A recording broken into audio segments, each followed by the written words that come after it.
May it please the Court, my name is Bill Cannon, and I represent Mr. and Ms. Daly, who are the defendants and the appellees in this case. The brief filed by the appellees is replete with references to other state statutes, other state case law. And I feel the need to remind the Court that we're here today to look at a North Carolina statute. We're here today to look at the acts of the North Carolina General Assembly, and whether or not other states choose to follow or apply whatever law is developed arising out of this case is up to those states. The central question that is presented in this appeal is, what did the General Assembly intend when it enacted 47F-311? And to keep from repeating that lengthy citation, I'll refer to it as the tolling statute with the permission of the Court. To answer that question of what the legislature intended, you first have to answer another question. Did the General Assembly know the difference between a statute of repose and a statute of limitation when they enacted the tolling statute? And the overwhelming evidence is they sure did. When we look at the tolling statute, 311, it's important that the Court not forget GS 155, which is the statute of repose being applied in this case. It is unambiguously a statute of repose.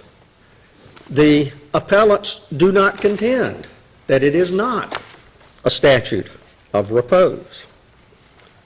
However, the plaintiff essentially argues that the General Assembly ignored this unambiguous nature of the statute of repose when it enacted a tolling statute that speaks of statutes of limitation.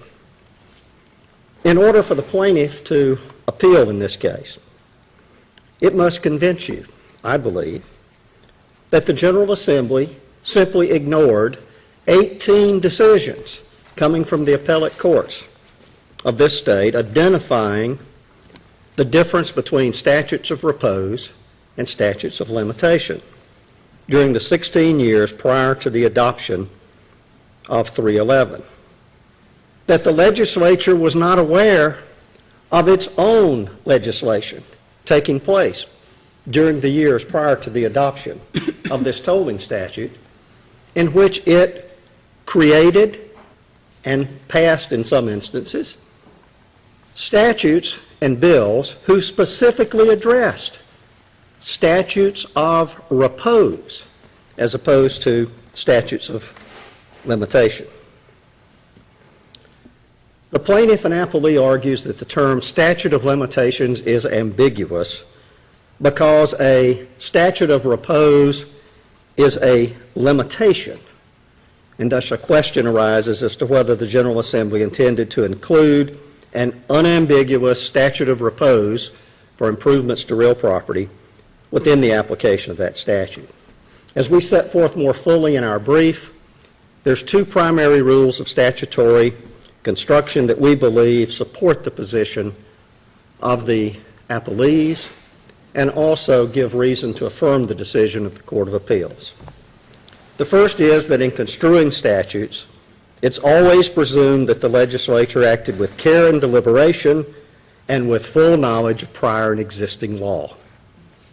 And if that's the case, then the legislature was aware of all of its pending and prior legislation and of all the decisions of the courts in this state which identified the differences between statutes of repose and statutes of limitation.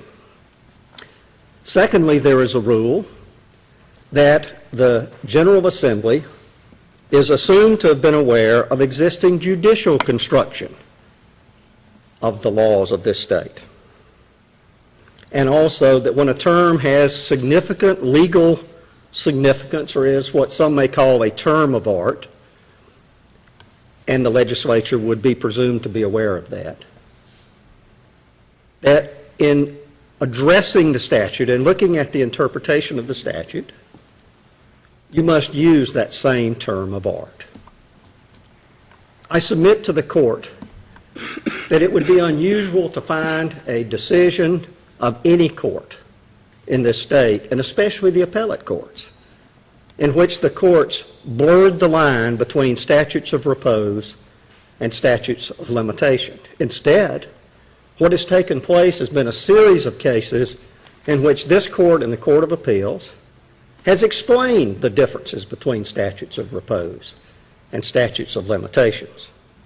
And we believe that the legislature is presumed to be aware of that.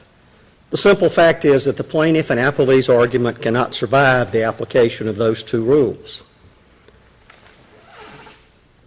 The amicus brief submitted turns to Black's Law Dictionary in an attempt to create an ambiguity, but that attempt must fail as well.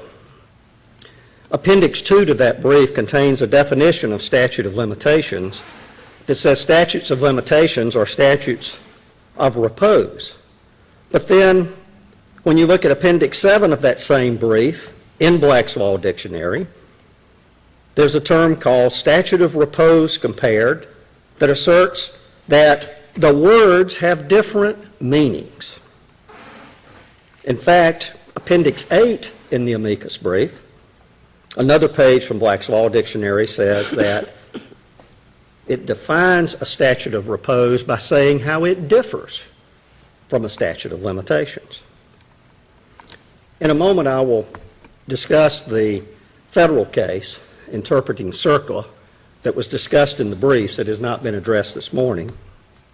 But I'll point out to the court that in the analysis used by the Fourth Circuit, which I believe was flawed, the key term they focused on was a limitation, not a statute of limitation.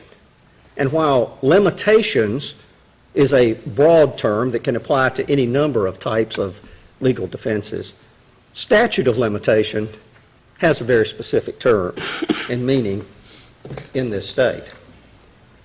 Also, the plaintiff and appellant has relied heavily upon the Uniform Act, the Uniform Plan Community Act, that it admits was not adopted by the General Assembly.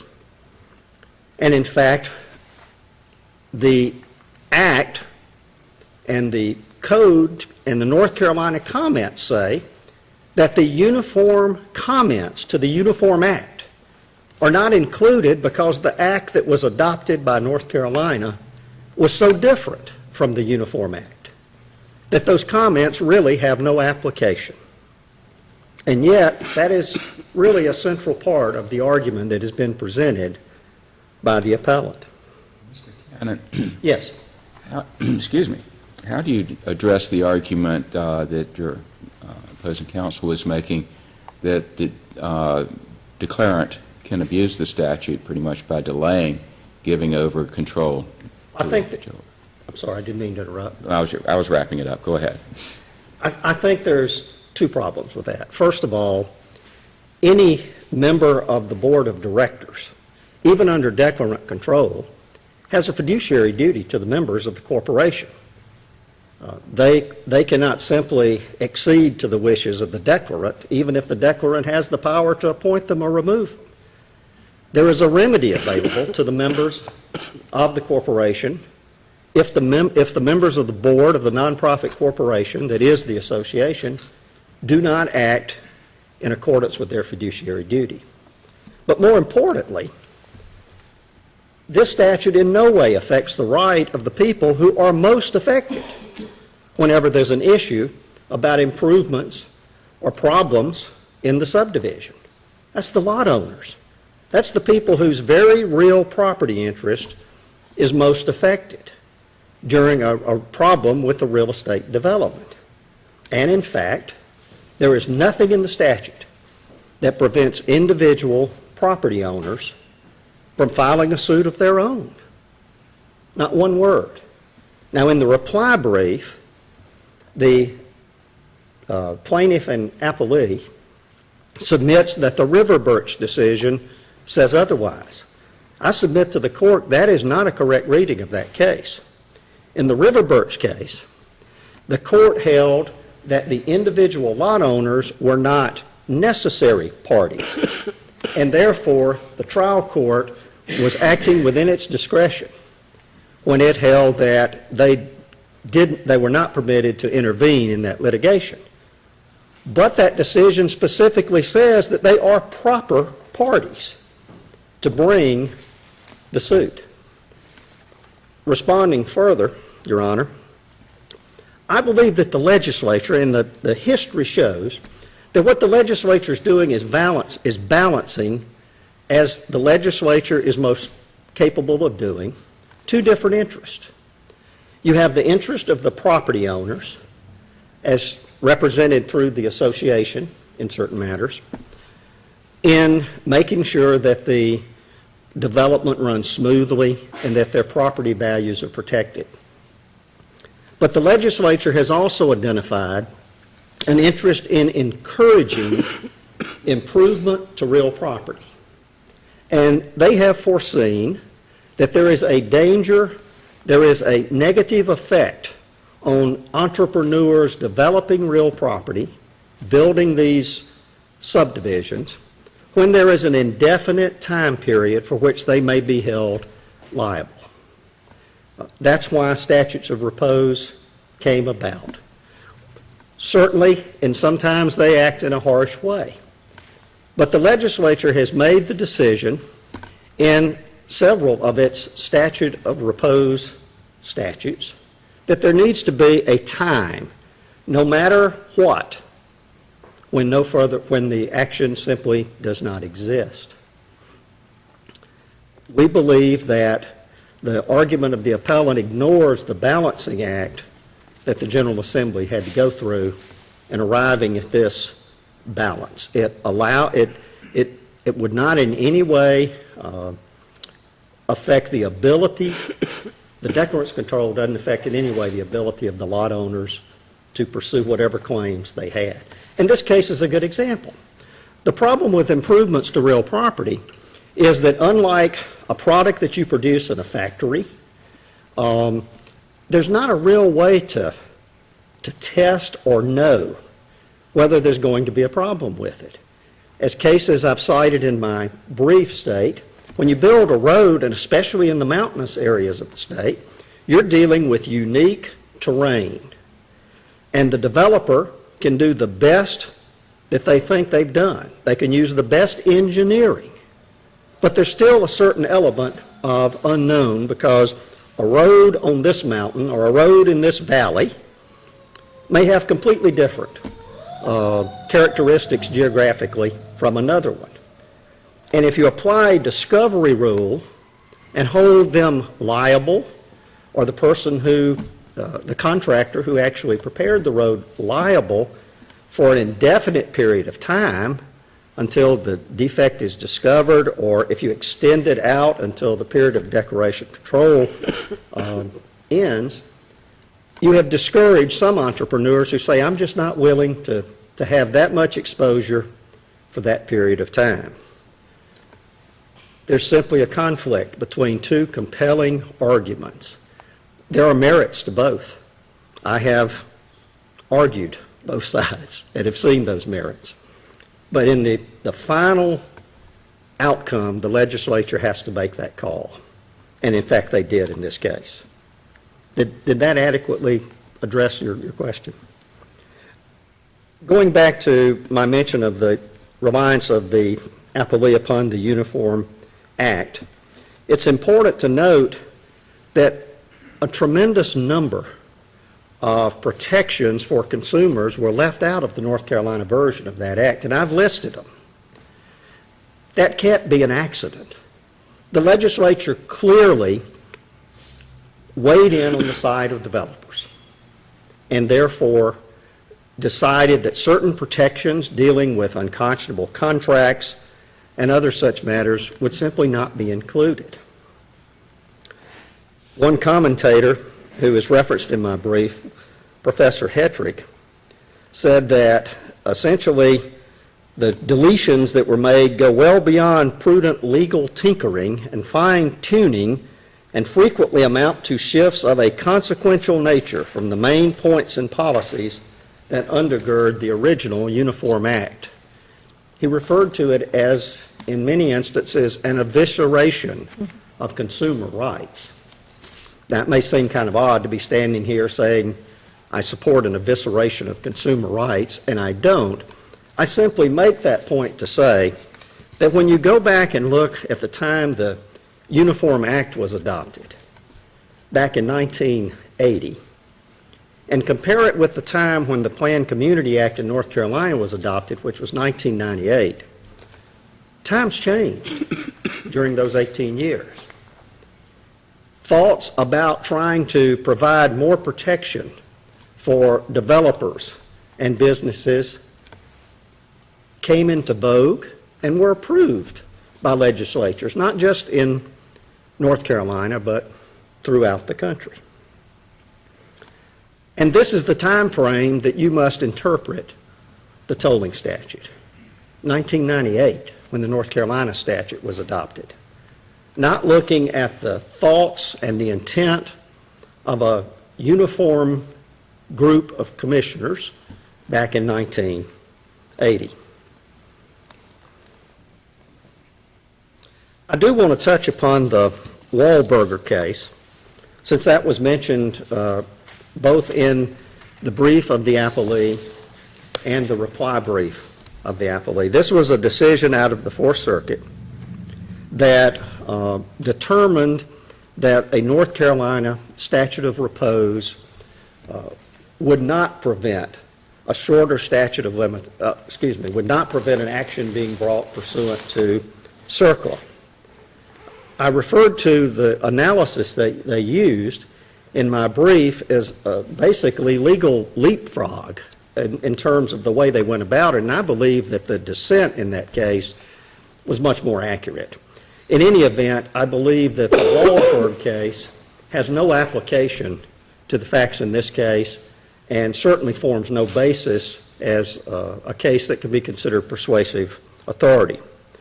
Most importantly, the Wahlberg case contains in it the statement that when Congress was considering the language regarding state statutes of limitations, it had a study commission formed that came in and said, you need to deal with statutes of repose. You need to make sure this act applies to statutes of repose as well. And that's what should be, that's the intent that should be part of this act, that you include statutes of repose. We don't have that here. We have, if anything, the lack of legislative history, if you look at what's going on with other legislation at the time, would indicate just the opposite. Secondly, the Fourth Circuit decided that the Wahlberg case, that CERCLA was a remedial statute. And I don't think one can argue with that. It was dealing with serious issues of pollution that had arisen, and so they applied a very liberal standard to that. The remedial part, if there is any, to the Planned Community Act that was included in the Uniform Act was completely left out when it was adopted by the North Carolina General Assembly. What we have is not a remedial statute intended to focus on some harm. What we have is a codification of a patchwork of appellate decisions and the natural process of development, in which the General Assembly decides it would be helpful if we could come up with an organizational structure and some basic rules laying out the various responsibilities of the parties in a development. I do not believe that the Planned Community Act would be considered a remedial statute by any means, such as CERCLA. And finally, Wahlberger, working with the phrase applicable limitations, not statutes of limitation, decided that because the portion that was being dealt with in that section was in a chapter in the code entitled Limitations, they just simply anointed it a statute of limitation and decided that it would apply that way. Basically, plaintiff appellant's argument would turn the 6-year statute of repose for improvements to real property into two separate statutes of repose. An indefinite one that's applicable to a homeowners association, and a 6-year statute of repose that's applicable to every other person or entity that has ownership in a subdivision. This really defeats the public policy that was the basis for this act, and there is no basis for finding that the General Assembly had that intent whatsoever. If the court has no further questions, that would conclude my argument. Thank you, Mr. Cannon. Thank you.